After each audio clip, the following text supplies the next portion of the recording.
What's the good word, y'all? DKB here.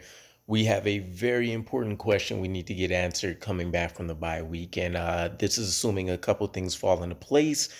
Will we see Denzel Mims be inactive or will it be Elijah Moore? And the battle really is between the two of them. And it's almost kind of like with all the drama that's happened with Elijah Moore and the I guess you can call it revival of Denzel Mims' career so far, at least in terms of getting on the field.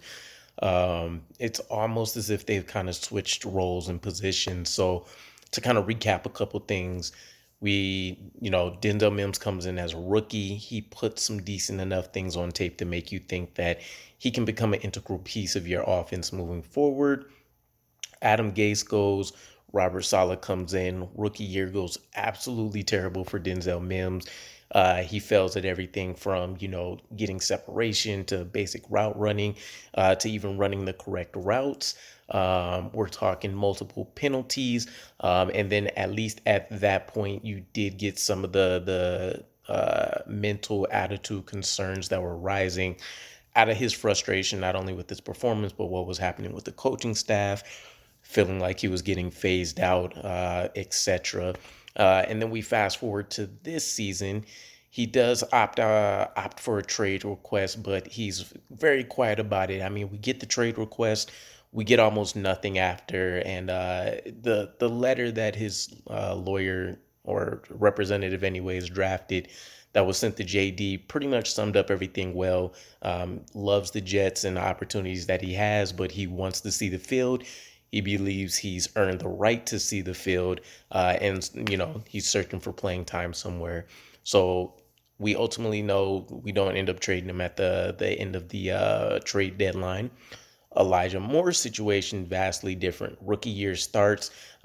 He wasn't dominant at all times, but there was a stretch of about 5 weeks where he absolutely tore up the NFL. And he was, either ranked first or I think at the worst fourth in like 5 different key categories during that 5 week stretch. And then there were some health concerns, etc. But that sample size was large enough to make you think that his sophomore year was going to be absolutely dominant. The interesting piece was, and this relates to kind of his usage now, is that coming out of Ole Miss, he was a slot receiver, and instantly Robert Saleh and Mike LaFleur had him playing, I want to say almost at one point exclusively as a boundary receiver on the outside. And he was winning. He was mauling people. But you do have to take a look at the context of the situation. The route usage and the routes that he was running were completely, I don't want to say completely, they were different in terms of the type of routes he was asked to use and the amount of times that he was doing that. This year, we're seeing him run a lot of go routes, and the issue is that it's going to take a little bit of time, let's say 3 seconds, for you to really get that going, right? And this depends on a bunch of other factors. Is the defense in too high safety looks? Is it press man coverage? Is it off man coverage? Is he getting a free release off the line, etc.?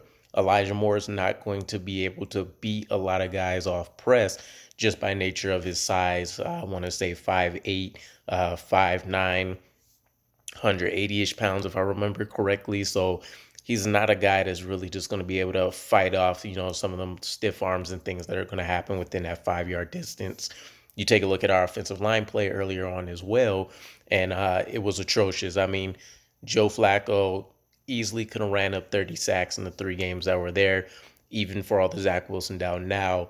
He's providing a lot of, masking of weaknesses on this offensive line with how he's been able to escape and maneuver and kind of get out of the, harm's way for the most part. So it's interesting seeing that people are saying he can't win on the outside now, and that's all he was really doing his rookie year. But regardless, we did get the confirmation he's moving back into the slot. We have plenty of press conferences recently where Robert Saleh's mentioning that they are going to be working extremely hard to get him factored into the game plan, try to get him some looks, some opportunities, etc. And one of the biggest things that stood out to me with that so far is because we've seen him actually at least get some routes run, and he still only had one target so far. But it's interesting that they've been using on a lot of motions in the slot. The issue that I've been seeing so far with that, though, is that he's been getting washed out before he even passes the line of scrimmage. Plenty of times you can see it in the Bills game. You can see it the week prior. You see him pretty much get blown up by a linebacker that's blitzing, maybe a defensive lineman, something to that effect. You also have to keep in mind with CJ Uzoma being back healthy, we're back to kind of trying to run a lot of two tight end sets as well because we are a running team with how we want things to go on offense for us. So we're generally not utilizing another slot receiver. We're taking advantage of Corey Davis when healthy. We're taking advantage of Denzel Mims and what he offers. And then Garrett Wilson, who doesn't have the same level of ability, but he brings that size factor at 6 foot and, 190-ish pounds, I want to say. But irregardless, it's not a whole lot of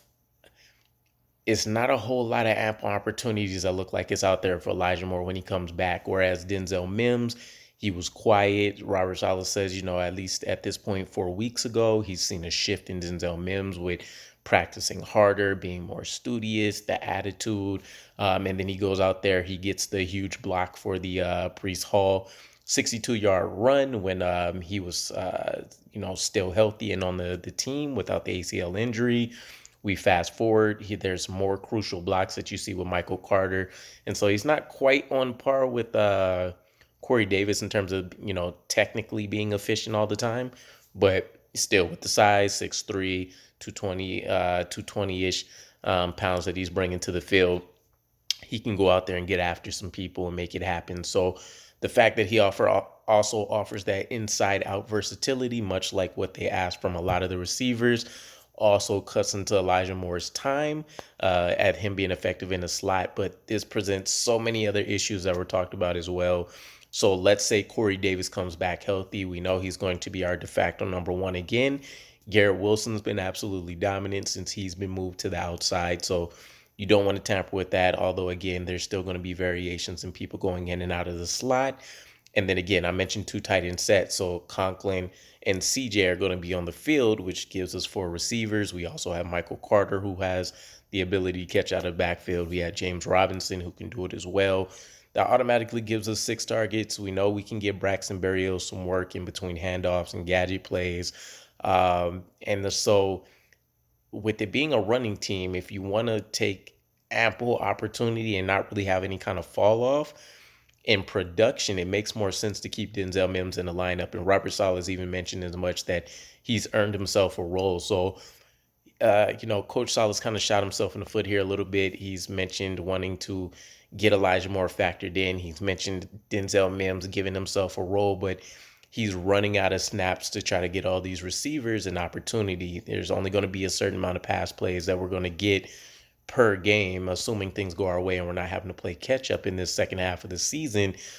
Who's the odd man out? Corey Davis is in, Garrett Wilson's in, Braxton Berrios is automatically in, although he's 4th in the rotation. And so we generally aren't dressing more than 4 receivers. Is it going to be Elijah Moore or is it going to be Denzel Mims? And, just taking a look at things at face value, Elijah Moore is probably our best route runner behind Garrett Wilson and the most effective at being able to make something happen yards after catch wise,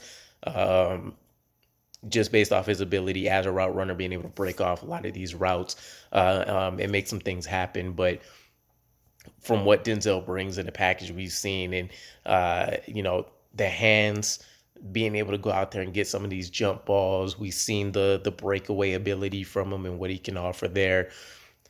It might be too much up to pass on, but let me know what your guys' thoughts are. Would you prefer Elijah Moore? Do you prefer Denzel Mims? Does it not really matter? But, this could be a situation that boils over into the offseason in a rough way. If we see Elijah Moore end up being inactive, we already know he's more volatile mentally than what Denzel Mims has displayed, even at his worst. So we'll see how this plays out. Personally, I've been a Denzel Mims fan, love the guy. I thought Elijah Moore was still going to be the next great receiver for us, but I'm thinking this might be one of those relationships where we've tried to, fix the broken pot with gold where the cracks were just to kind of hold things off, and we might just have to sell them for whatever we can get. But I'm curious on your guys' thoughts, and I will catch you again. Peace.